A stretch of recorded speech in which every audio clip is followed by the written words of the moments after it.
Bobby Broyles and Tim McDonald here. Should be a really interesting matchup.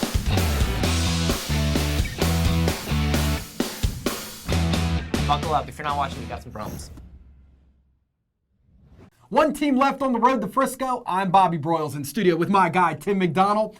Can't look back at the quarters without starting in Bridgeforth. JMU's convincing win over Sam Houston State in eye-opening fashion, to say the least. And, of course, have to also credit Richmond on a solid season that ended with a tough loss against Eastern Washington. Can't sit here and say what we saw on Friday night was expected, and we can't sit here and yeah, we knew that was going to happen. Almost the complete opposite in JMU's 65-7 win. Dukes totaled 607 yards of offense. I mean, that game was, safe to say, it was over early. I mean, jumped out to a 42-0 lead at halftime. Khalid Abdullah tied a career high with 3 rushing touchdowns on the ground, 141 yards. Sophomore Trey Sharp, on the other hand, second guy now, option number 2 at 144 yards and 2 touchdowns. Dukes blocked a punt for a touchdown in the first half, returned a punt for a touchdown. Rashard Davis, what else can you say about him? Now owns 4 punt return touchdowns in 2016, a new CAA football record. All, more impressively, have been 70 yards or more this season. Sam Houston State had just 270 total yards, 158 passing. That was the key. I mean, that was amazing. Jeremiah Briscoe, all lights-out quarterback, well-deserved. I mean, one of the best in the FCS level, went 13 of 44 for 143 yards and also had 2 picks. Thought that JMU secondary just made it tough on him all night. How many incompletions, how many pass breakups did we see? The Dukes are now back in the semifinals for the first time since 2008.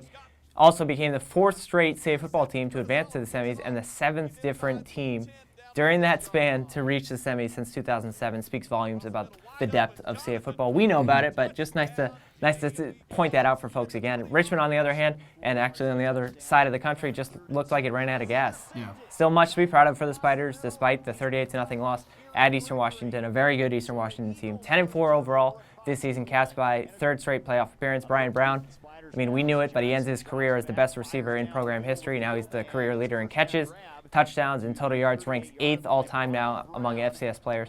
4,203 career receiving yards, so hats off to him as well. Omar Howard, a couple of guys who we're going to miss watching them play, and the impact that they've had on Richmond certainly won't go overlooked.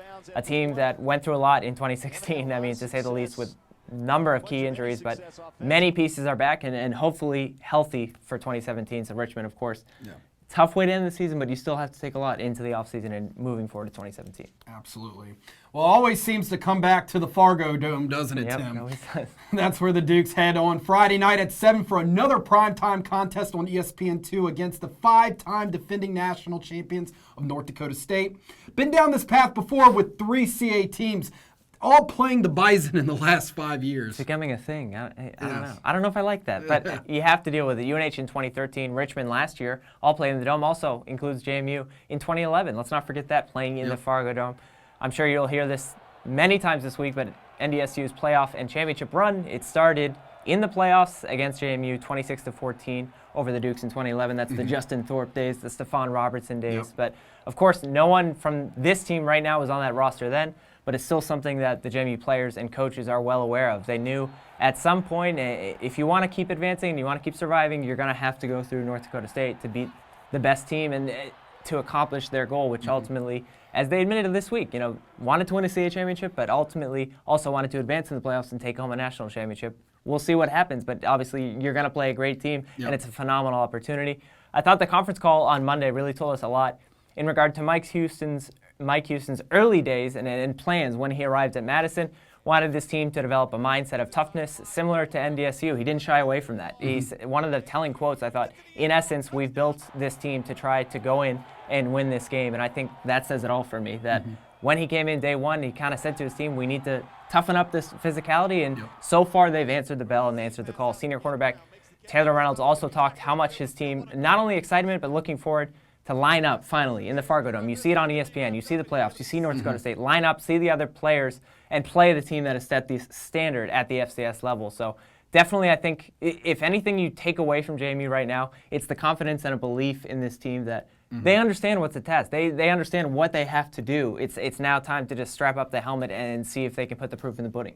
Well, let's get right into the big question for Friday night. Can the Dukes maintain and match the physicality of the Bisons? Keeping it real short and sweet for you on that one, Tim. It seems as though that's always the question for opposing teams. Anytime when you have to play North Dakota State, you answer the question after a loss to North Dakota State in the playoffs. The difference is always, It's the line of scrimmage and the physicality, the nature of the Bison. It's how they wear you down. It's not penalties. It's not, I wish we could take this play back, special teams, or other factors. It's the physicality and the line of scrimmage, the guys up front.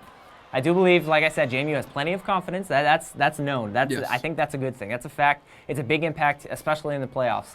I think playing 4 really tough road games in state football has only made this team better, and that's shown in the latter half of the season. We've talked about it before plenty times, and you've heard it from me plenty of times. But when you go on the road early in the year and you beat Maine, New Hampshire, Richmond, and Villanova all on the road and come back with wins, that only strengthens your belief, strengthens your ability. Put the offensive numbers aside, put them to rest, don't forget it, and just look at the last 5 games for the Dukes. They've beaten some pretty darn good squads during that stretch.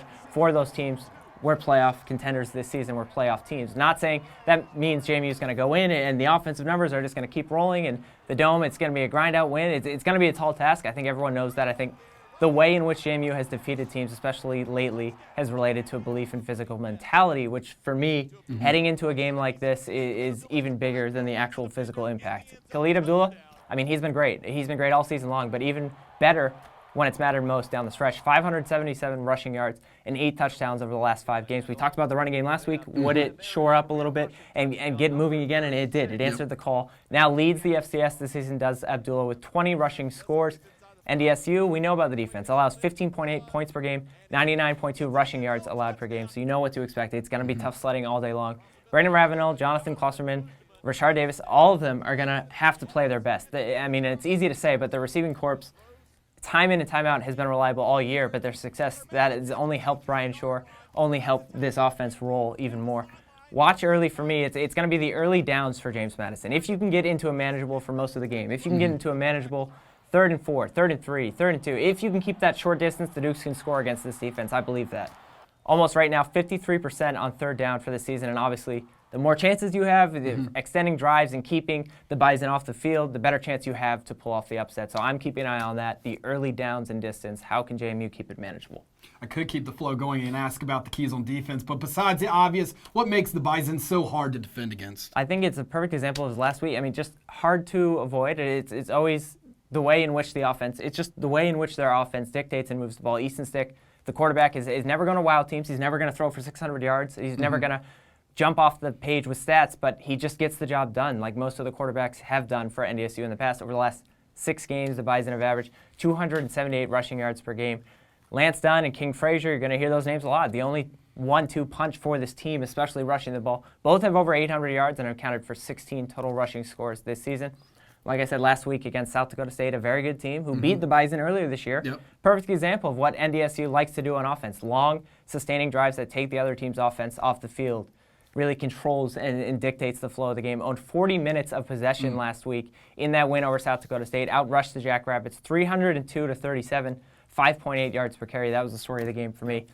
The key is stopping Stick's run ability. I mean, a lot of people sometimes want to discredit Stick because he doesn't wow you, but I think he's more athletic than people give him credit for. 664 rushing yards on the season, 7 touchdowns. Also averages 51 yards per game, so it's that question. Can you contain Stick? Even when the things break down and then you stop the run game, can you contain Stick through the run game? JMU's secondary passed the latest test last week against Sam Houston. Like we said, allowed 158 yards passing. Over the last 4 games, the Dukes have given up just 1 passing touchdown and 126 yards per game during that stretch.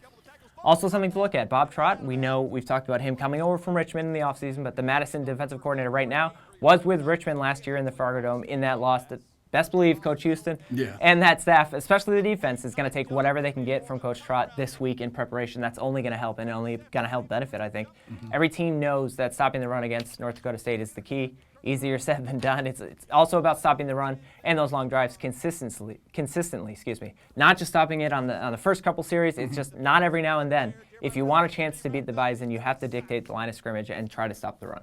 Well, Tim, whatever happens on Friday night in Fargo, me and you will be back here next week to break it all down. If you can't watch this one on ESPN2, the Watch ESPN app will also carry this game live, and you can find all the links you need on cafootball.com. I'd also advise you guys to follow us on Twitter, Instagram, and Facebook all week long leading up to the semifinal matchup. Just search CAA Football. We'll have plenty of coverage in the days leading up to the game, as well as some staff members making the trip to Fargo for more behind-the-scenes coverage, so keep an eye on that as well. And Friday's winner, let's remember, will meet either Eastern Washington or Youngstown State in the national title game on January 7th in Frisco, Texas. Also, get ready for Joey D's got to have his picture taken. Yeah, of course, pregame, Pregame that's right. photo. Yeah, That's got to look keep for going. that too. You'll see that one. Well, thanks for tuning in, everyone. Enjoy the game Friday night.